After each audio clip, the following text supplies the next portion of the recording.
আমি এবং আমার ওয়াইফ আমরা দুজনেই এখানকার গ্রিন কার্ড হোল্ডার, এবং আমার ৩টা মেয়ে, এর মধ্যে ২টা মেয়ে আমার এখানে সিটিজেন। বাই দিস টাইম আর আরেকটা মেয়ে আমার এখানে সে অ্যাসাইলি হিসাবে আছে, অ্যাসাইলাম করে সে আছে আজকে ৩-৪ বছর। আমি কি তার স্ট্যাটাসটা চেঞ্জ করতে পারি কিনা বা কি করতে পারি, সেটা আমার প্রশ্ন। সিটিজেনের সন্তান হিসেবে আবেদন করলে অ্যাসাইলাম হিসেবে যতদিন সময় লাগবে তার থেকে অনেক কম সময়ের মধ্যেই হয়ে যাবে, তাই তো? সো এখন পিডিটা মুভ করা উচিত হবে না, কারণ গত জানুয়ারি থেকে পিডি দেওয়া বন্ধ হয়ে গেছে। So don't move this.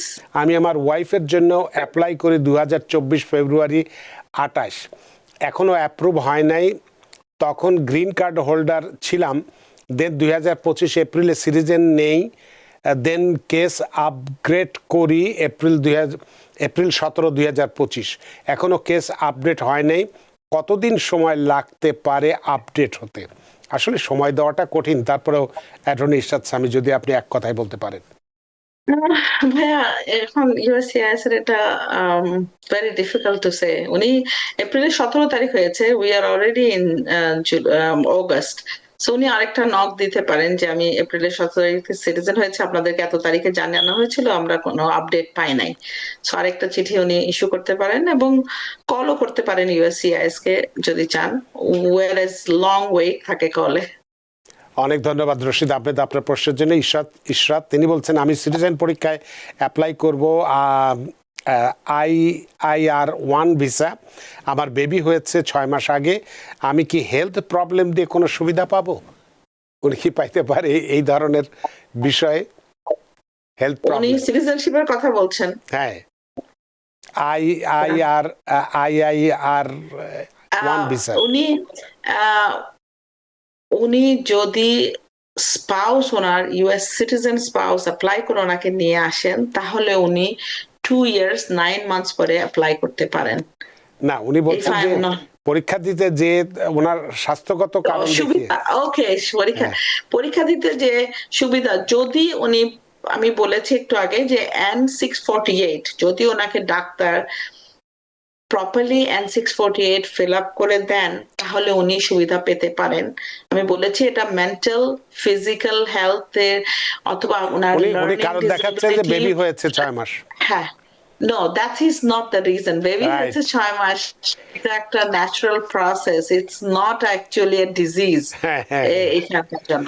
So but অনেক সময় দেখা যায় যে বেবি হওয়ার পরে আপনার কিছু ডিসঅর্ডার দেখা দিতে পারে, আপনার ডিপ্রেশন হতে পারে, অথবা আপনার যে কোনো কিছু যদি আপনি দেখান, সেটা আপনার অ্যাপ্রক্সিমেটলি মোর দেন 1 ইয়ার এবং 2 ইয়ার্স থাকতে হবে, এটা এক্সিস্ট করতে হবে এই প্রবলেমটা। কিন্তু বেবি হওয়ার পরে যে পোস্ট ডিসঅর্ডার যেগুলো হয়, ডিপ্রেশন যেগুলো হয়, সেগুলো হতে মনে হয় না it's going to be consider. But again, doctor nose better. আমি এটাতে বলতে পারবো না এই ডিজিজটা কোয়ালিফাই করবে নাকি। জি, আমি কালাম বলছি ক্যালিফোর্নিয়া থেকে। আমি 2012 সালে পলিটিক্যাল অ্যাসাইলামে আবেদন করি। জি, 2016 সালে আমার এটা, আমি চিঠি পাই নাই, কোর্টে পাঠাই দেয়। আমি ইন্টারভিউর জন্য চিঠি পাই নাই, পরে কোর্টে পাঠাই দেয়। কোর্টে আমার এটা হিয়ারিং হয়ে পিডি করে রাখে 2016 সালে। 2016 সালের পরে আমার অ্যাটর্নি কিভাবে আমার জন্য 2বার ওয়ার্ক অথরাইজেশনের ব্যবস্থা করে। এরপর 2018 থেকে আমার এটা এখন পেন্ডিং আছে। কিছুদিন আগে আমি একটা চিঠি পাই ইউএসসি মানে কোর্ট থেকে, কোর্টটা কোনো ডেট পাই নাই। এখন আমি আমার উকিলের সাথে যোগাযোগ করতেছি, উকিল বলে আমার সাথে যোগাযোগ করো।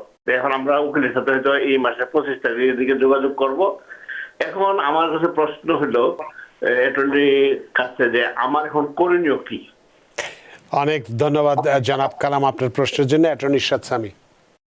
হ্যাঁ ভাইয়া, ধন্যবাদ আপনার প্রশ্নের জন্য। আপনি আমাকে বলেছেন আপনি মনে হয় যে আপনি পিডি নিয়েছেন 2016 সালে।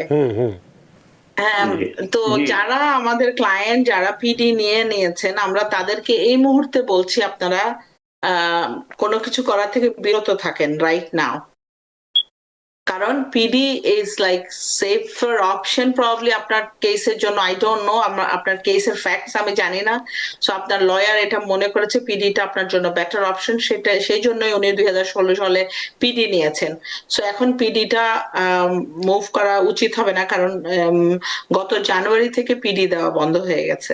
So don't move this, just stay in PD right সুতরাং now. যেহেতু ডেট পায় নাই ওই অবস্থায় থেকে যাক নাকি? No ভাইয়া, পিডি যেহেতু প্রসিকিউটরাল ডিসক্রিশন, এটা ক্লোজ করে রাখা হয়েছে ওনার কেস। যদি ইউএসসিআইএস এখন অনেক কেসে আমরা আগে যে কেসগুলোতে পিডি নিয়েছিলাম সেরকম কিছু কেসকে ইউএসসিআইএস এখন রিওপেন করে আবার ক্যালেন্ডারের অন্তর্ভুক্ত করছে।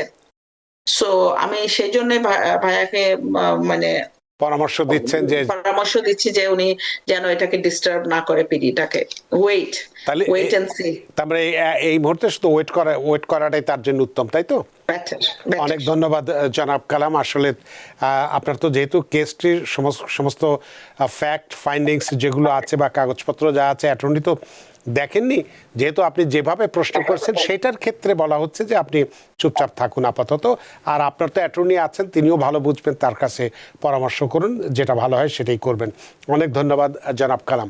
আমি এবং আমার ওয়াইফ আমরা দুজনেই এখানকার গ্রিন কার্ড হোল্ডার, এবং আমার 3টা মেয়ে, এর মধ্যে 2টা মেয়ে আমার এখানে সিটিজেন বাই দিস টাইম। আর আরেকটা মেয়ে আমার এখানে সে অ্যাসাইলি হিসাবে আছে, অ্যাসাইলাম করে সে আছে আজকে 3-4 বছর। আর বাই দিস টাইম আমি এই কিছুদিন আগে ইন্টারভিউ দিয়ে আমি হয়েছি, সিটিজেন হয়েছি। এখন আমার প্রশ্ন হলো যে আমি যেহেতু তার বাবা একটা মেয়ে আমার এখানে অ্যাসাইলি করে আছে, এখন আমি কি তার জন্য কোনো কাজে লাগতে পারি কিনা, আমি কি তার স্ট্যাটাসটা চেঞ্জ করতে পারি কিনা বা কি করতে পারি, সেটা আমার প্রশ্ন। অনেক ধন্যবাদ আপনার প্রশ্নের জন্য ভাইয়া। আপনি অ্যাপ্লাই করতে পারেন অবশ্যই আপনার মেয়ের জন্য, এবং যেটা নর্মাল প্রসেসে ইউএস সিটিজেনরা তাদের চিলড্রেনদের জন্য অ্যাপ্লাই করতে পারে সেই প্রসেসেই আপনি যাবেন, এবং আপনার ওই টাইমটা এক্সপারাইট করতে পারবেন কিনা হাইলি আনলাইকলি। না, তবে একটা দিক সুবিধা যে সিটিজেনের সন্তান হিসেবে আবেদন করলে অ্যাসাইলাম হিসেবে যতদিন সময় লাগবে তার থেকে অনেক কম সময়ের মধ্যেই হয়ে যাবে, তাই তো? ভাইয়া এখন কিন্তু অ্যাসাইলাম হচ্ছে অনেক তাড়াতাড়ি।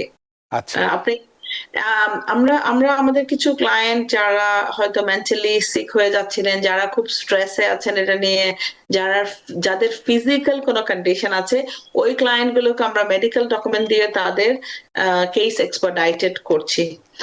অনলি যদি আমরা ফুললি রেডি থাকি কেসটা নিয়ে তখনই আমরা এক্সপারডাইট করি। ফুললি রেডি না থাকলে সেই কেস নিয়ে এক্সপারডাইট করা উচিত না। এটা একটা ব্যতিক্রম হিসেবে হয়তো আমরা ধরতে পারি, কিন্তু সাধারণ নিয়মে দেখছি যে আমাদের অ্যাসাইলাম যারা করেছি বা যারা করেছেন তাদেরকে দীর্ঘদিন সময় লাগছে। সেই প্রেক্ষাপটে যদি আমি বলি যে উনি যেহেতু এখন সিটিজেন হয়েছেন, তার সন্তান হিসেবে যদি আবেদন করে, যেটা আপনি বললেন স্ট্যাটাস চেঞ্জ করে, তাহলে সময়টা অনেক কম লাগবে, তাই তো? এইটাই পরামর্শ দেওয়া যেতে পারে। এখন হচ্ছে প্যারেন্টস ম্যারিড চিলড্রেনদের হচ্ছে 2011 অ্যাপ্লিকেশন চলছে, আর আমরা হচ্ছে 2025-এ। তাহলে কত বছর রানা ভাই?